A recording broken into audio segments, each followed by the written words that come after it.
انسان کی سب سے بڑی ضرورت سکون ہے، اور سکون صرف اللہ تعالیٰ کی یاد سے ہی حاصل ہوتا ہے،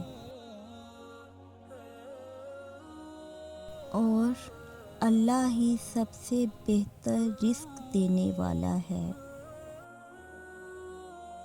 حضرت علی رضی اللہ عنہ نے فرمایا، زیادہ سوچنا انسان کو ختم کر دیتا ہے، بس دعا کرو اور اللہ پر چھوڑ دو۔ حضرت علی رضی اللہ عنہ فرماتے ہیں، اگر میری زندگی میں دکھ نہ ہوتے تو میں اپنے اللہ کے ساتھ دعا کا رشتہ کیسے نبھاتا۔